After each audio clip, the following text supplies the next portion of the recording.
안녕하세요. 이현재입니다. 부자회사의 가난한 사장님을 벗어날 수 있는 방법, 바로 CEO 적정급여 책정 방법에 대해서 소개해 드리도록 하겠습니다. 많은 사장님들께서는 작은 규모로 사업을 시작을 하시다가 잘 되셔서 크게 번창되시는 경우가 많이 있으시죠. 갑작스레 성장한 사업 규모 때문에 고민도 이만저만이 아니실 텐데요. 특히 세금에 대한 고민이 제일 큰 것 같습니다. 한번 이런 부분들에 대해서 자세히 살펴보도록 하겠습니다. 먼저 간단한 예시를 하나 들어드릴 텐데요. 연매출 10억을 가정을 하였고요. 인건비나 임대료 등 연 비용은 8억 정도를 가정했습니다. 그래서 연 매출에서 연 비용을 빼게 되면은 나머지 2억인 당기순이익이 나오게 되는데요. 이 당기순이익 2억은 바로 사장님들께서 가져가실 수 있는 바로 돈이 되는 거죠. 하지만 이 2억을 그대로 가져갈 수 있을까요? 그렇죠. 절대 아닙니다. 바로 여기에는 세금이 붙게 되게 되는 거죠. 그럼 2억을 단순 계산을 위해서 과세표준으로 보도록 하겠습니다. 2억의 세율은 38%입니다. 2억의 38%를 곱하고 그리고 누진공제액인 1,940만 원을 제외하게 된다고 하면은 세금은 지방소득세를 포함해서 6,226만 원의 세금을 납부하셔야 됩니다. 그렇다고 하면은 가처분 소득은 2억에서 세금을 뺀 나머지인 약 1억 3,774만 원인데요. 생각보다 많은 세금을 떼었기 때문에 많은 사장님들께서는 고민이 있으실 겁니다. 그래서 법인 전환을 하기도 하시는데요. 법인을 전환을 했을 경우에는 과세 표준이 2억입니다. 여기에 세율은 10%가 부과되고요. 지방소득세를 포함해서 2,200만 원의 세금을 납부하게 되십니다. 그렇게 했을 때 실제 가처분 소득은 약 1억 7,800만 원으로 세금은 대략 3배가량 차이가 나고요. 그리고 가처분 소득 금액으로는 4천만 원가량의 차익이 나기 때문에 법인 전환을 또 고민하시는 것 같습니다. 이렇게 개인 사업자와 법인 사업자의 세금이 다른 것은 이 세금 테이블 차이 때문에 그런데요. 개인 사업자와 법인 사업자, 아까 말씀드린 예시를 보면은 1억 5천에서 3억 원 이하인 구간이 38%, 그리고 2억인 경우는 10% 세율을 적용받았기 때문에 매우 유리하게 적용받게 되는 거죠.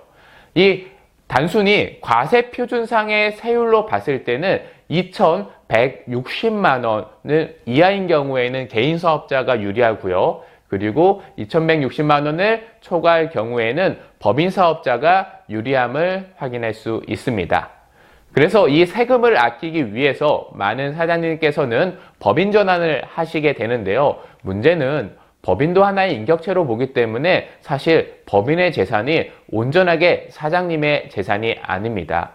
그래서 부자회사의 가난한 사장님이라는 말이 나오기도 하는데요. 특히 세금을 아끼기 위해서 많은 사장님들께서는 낮은 수준으로 급여를 책정하고 있습니다. 하지만 문제는 일정 기간 동안 증가한 자산과 사용한 지출이 신고한 소득보다 많을 경우에는 세금을 탄로한 것으로 간주합니다. 그에 따라서 세금 부과를 하는 PCI 시스템, 즉 소득 지출 분석 시스템에 의해서 적발이 되게 되는데요. 그러면은 세무조사가 나가게 되겠죠. 결국 자금 출처 조사의 가능성이 높아지고 개인자금 출처의 소명자료가 부족하기 때문에 큰 난관에 부딪히게 됩니다. 그래서 낮은 급여가 아니라 적정한 수준으로 급여를 책정하는 것은 매우 중요하지만 아마 이 영상을 시청하시는 많은 분들도 아직도 낮은 수준으로 급여를 책정하고 있지 않을까 싶습니다. 그래서 CEO 적정급여 책정하는 방법을 소개해 드리도록 할 텐데요. 먼저 첫 번째로는 법인 세율이 책정되는 과표를 확인하시는 게 중요합니다. 제가 이번에 예시를 한번 들어서 살펴보도록 할 텐데요. 법인 과세 표준이 10억으로 예시하도록 하겠습니다. 10억 구간은 2억 초과 2억 원, 200억 원 이하의 20% 구간인데요. 이때 지방소득세를 포함하게 되면은 22%의 세율이 적용받게 됩니다. 그래서 이 22%의 세율만큼 CEO의 연봉을 22% 담세율 수준에 맞춰서 지급을 하게 되는 거죠. 쉽게 말씀드리면은 법인세와 CEO 소득세를 서로 체인지한다는, 바꾼다라는 개념입니다. 어쨌든 사장님 급여를 주지 않고 법인의 자산으로 가지고 있으면은 법인세를 내죠. 그래서 이것을 사장님 급여로 책정을 해서 법인은 비용 처리를 하고 사장님은 그 돈을 법인세보다 더 낮은 세율로 세금만 낸다고 하면은 상당히 이득이겠죠. 바로 그 방법으로 책정하는 방법입니다. 결국은 법인세율 이상의 부담 없이 개인 자산까지도 형성할 수 있는 매우 바람직한 합리적인 방법인 거죠. 그렇다고 하면 예시를 좀 더 구체적으로 들어볼 텐데요. 먼저 연봉 1억 2천만 원일 때, 그리고 1억 8천일 때, 2억일 때를 각각 비교해 보도록 하겠습니다. 여기에서 종합소득공제는 인적공제와 4대 보험료 공제를 할 거고요. 세액공제는 자녀공제 1명, 그리고 교육비 300만 원, 보장성 보험료 100만 원, 연금저축 400만 원 납입을 예시로 들도록 하겠습니다.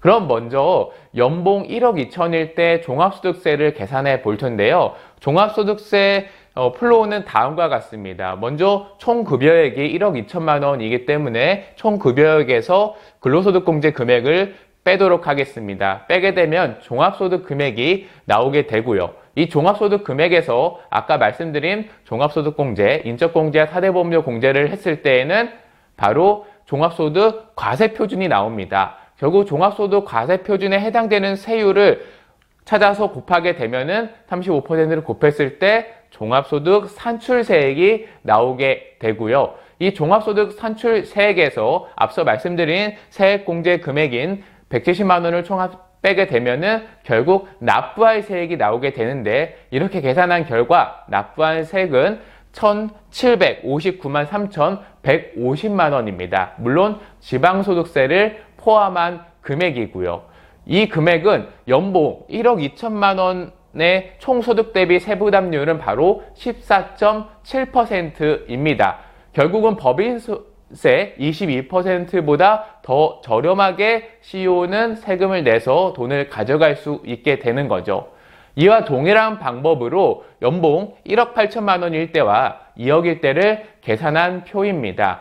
조금 더 자세하게 확대해서 보게 되면은 연봉 1억 2천만 원일 때는 아까 말씀드린 대로 14.7%, 그리고 1억 8천만 원일 땐 21.9%, 2억 원일 때는 23.6%의 세 부담률을 확인할 수 있습니다. 이렇게 봤을 때 1억 8천만 원일 때는 법인 세율보다도 낮게 세금을 내면서 실제적으로 1억 2천만 원보다는 대략 3,800만 원 정도의 실수령액을 더욱더 가져가서 개인 자산을 더 많이 형성할 수 있는 것을 볼 수 있고요. 2억 원을 측정할 경우에는 법인 세율보단 높게 세금을 부담하긴 하지만 그래도 개인 자산 형성하는 조금 더 유리할 수 있음도 확인할 수 있습니다. 그리고 가장 합리적인 부분들은 법인소득세 수준의, 법인세의 수준의 세금에서 가장 많은 개인 자산을 형성할 수 있는 1억 8천만 원이 가장 합리적임을 확인할 수 있습니다. 결론적으로는 CEO의 적정급여 책정을 통해서 사장님들께서는 개인 자산을 형성할 수 있고요. 두 번째로 자금 출처를 마련할 수 있습니다. 세 번째로는 추후 퇴직금에 긍정적인 영향을 끼치게 되시는데요. 퇴직 시에는 직전 3년간의 평균 연봉을 책정하기 때문에 높은 연봉 수준이 더 많은 퇴직금을 가져갈 수 있다는 점 꼭 숙지하셨으면 좋겠습니다. 결국 부자 회사의 부자 사장님이 되기 위해서는 CEO의 적정급여 책정하는 방법이 매우 중요한데요. 주변에 전문가와 꼭 상담받으셔서 여러분들 많은 개인 자산을 형성하시고 부를 많이 더욱더 축적하셨으면 좋겠습니다. 시청해 주셔서 고맙습니다.